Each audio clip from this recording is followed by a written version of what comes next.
दोस्तों महाराज जी कभी कोई इम्पोर्टेंट इवेंट होता है नेक्स्ट डे तो बहुत एनजाइटी होती है कि कैसा जाएगा, क्या होगा, और उसके कारण बहुत ओवर थिंकिंग होती है और शायद वो रात सो भी नहीं पाते। तो उस कारण क्या करना चाहिए? क्योंकि कुछ भी सोच लो कि ज़्यादा से ज़्यादा क्या होगा, बिगड़ेगा, सब कुछ पता है लेकिन वो नींद आती ही नहीं है। सबसे पहली बात, अपने कॉन्फिडेंस लेवल को स्ट्रॉन्ग करो।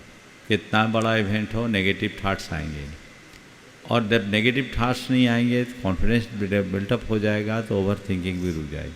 मुझे देखो 12 महीना कोई ना कोई इवेंट चलता रहता है, पर बड़े निश्चिंतता के साथ आके बैठता हूँ, और आके बैठता हूँ कोई पहले से प्लानिंग नहीं भी हो तो मैं बोलना शुरू करता हूँ, अपनी बात पूरे अच्छे से प्रस्तुत करता हूँ कि नहीं करता। रोज़ देखे ये मुझसे कौन कराता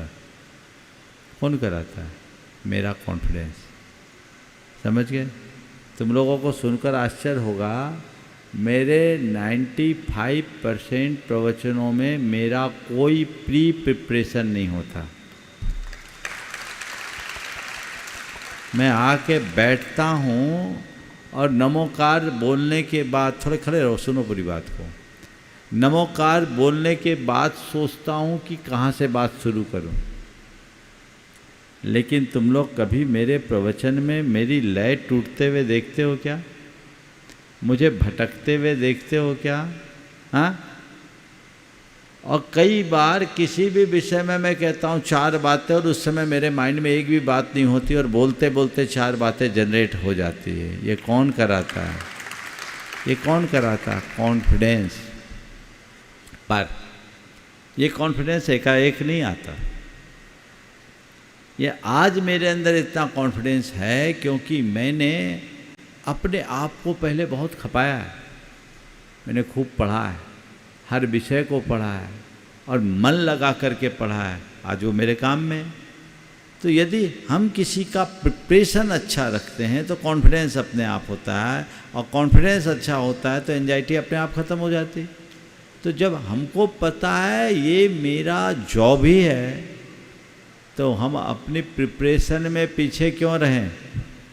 समझ गए? और एक बात बोलूं, और भी रहस्य की बात तुम लोगों को बता देता हूं।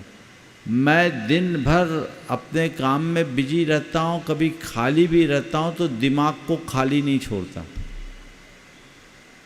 कुछ ना कुछ मेरा चिंतन चलता रहता है, और मैं अपनी बातों को अपनी फैक्ट्री में डालता रहता हूं। समझ गए?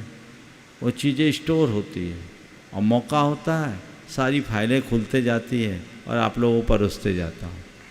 समझ गए? तो ये एक उदाहरण है। अपना प्रिपरेशन हमेशा रखिए। अपने अभ्यास और प्रैक्टिस को कभी कम मत कीजिए। ये चिंता उनके सिर पर ज़्यादा हावी होती है जो सही वक्त पर अपना काम नहीं करते। अब तुम लोग पढ़ाई करने के टाइम में अगर रील्स को स्क्रॉल करोगे तो पढ़ाई में टेंशन तो करना ही पड़ेगा, है ना? तो नहीं, प्रायोरिटी तय करो। अगर पढ़ना है तो पढ़ना है, उसको फिक्स कर लो, बाकी चीज़ों को हटाओ।